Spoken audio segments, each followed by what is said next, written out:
Do you know one of the longest arguments in internet history was over a Paper Mario game?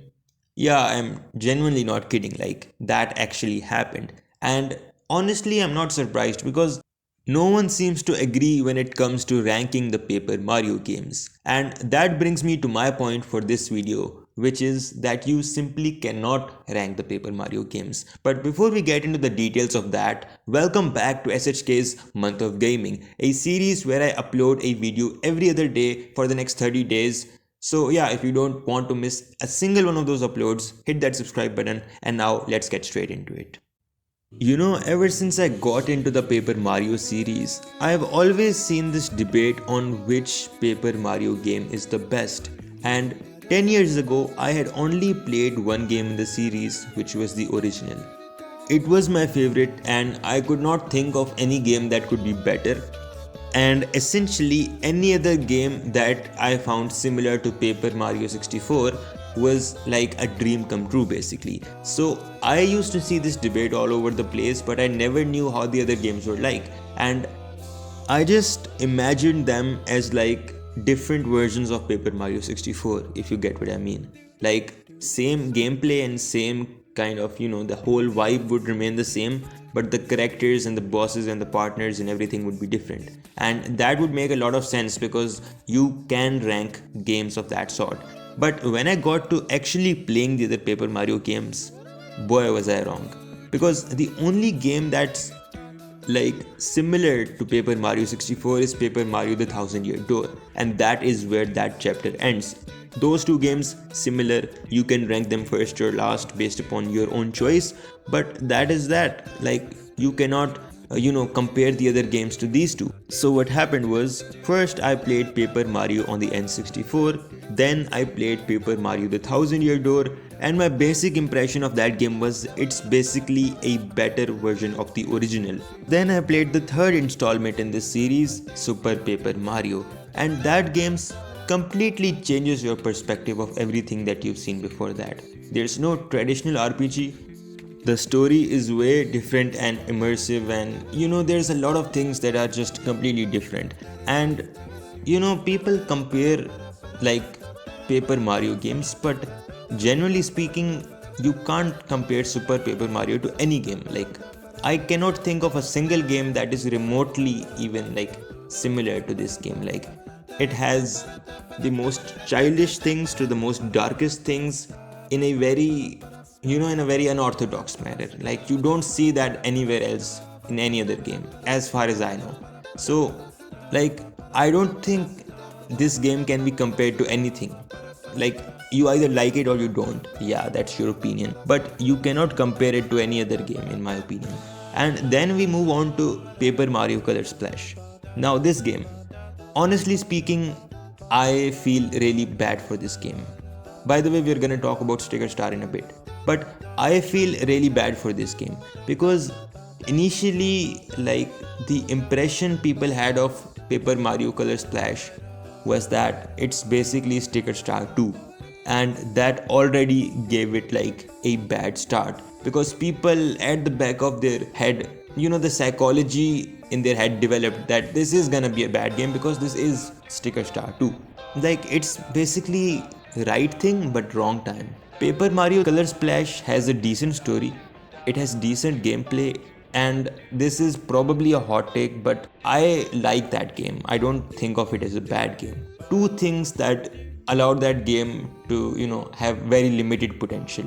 People failed to see that it was a good game. So the first thing was obviously that it was like the sequel to Sticker Star, if I may put it that way, and people already had a bad impression. The second bad thing, however, is that the game before Sticker Star and the game before Color Splash was incredibly epic as far as the story is concerned. I mean, I can't even say it's my favorite game of the series because that will literally contradict the whole point of this video. But point being that after such an epic story and probably one of the greatest that Nintendo has come up with, you give us like a normal Mario world and characters that can't even speak. Obviously everyone is gonna hate that.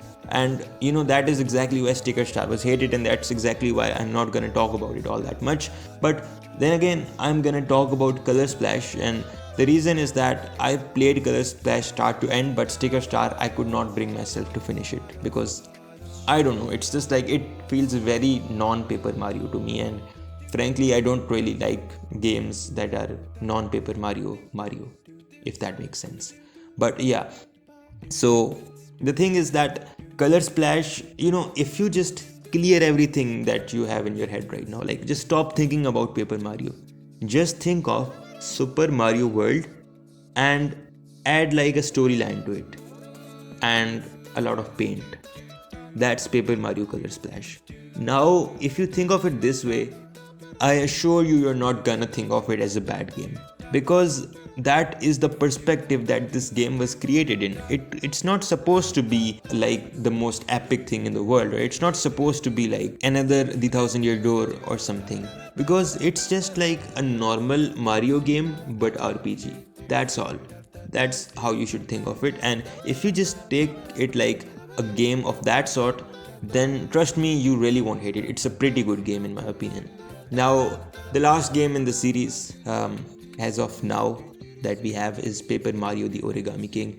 And honestly speaking, that game is hated way too much for no reason at all. And the reason why it's hated is because it's not the Thousand Year Door and it's not Super Paper Mario, and it genuinely breaks my heart because that is one of the most amazing games I've ever played. I don't care if you're like fighting office supplies or being killed by a pair of scissors. I don't care about that, because when you actually look into the story, it's so well put.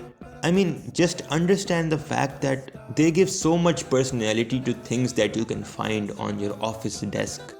Isn't that like a sign of how good it is? Because it receives so much criticism, but honestly this game has one of the best vibe to it. The story, the soundtrack is literally the best. Everything is so good, and honestly this could be a video on its own, which I will probably make, and which is why you should subscribe. But anyways, point being that it's a really good game, but the only reason why it's hated by a lot of people is because it's not like the original trio of Paper Mario games, which is the Paper Mario on the N64, the Thousand Year Door, and Super Paper Mario. Now, coming in last is Sticker Star, which is literally like the last Paper Mario game that I've played, as in the last one I tried out, and obviously the one that I did not finish, as I mentioned earlier, because I simply did not like it. I mean, that is all there is to it. So, the reason I think you can't rank all of these games is because they're way too different from each other. And it's like a very unfair comparison. Like, imagine asking someone whether they prefer the Thousand Year Door or the Origami King. And not like opinion wise, but like ranking wise. Opinion wise, it's completely fine. You can choose either one based upon your preference. But asking someone to rank them is criminal in my opinion. That's like me asking my friend whether he wants a milkshake or like chicken wings. And that, just that analogy proves how unfair it is. One is a drink, one is food. You can't really just, compare those and take one and disregard the other. That's not how it works. So, Paper Mario the Thousand Year Door and the original, you can rank them because they are very similar.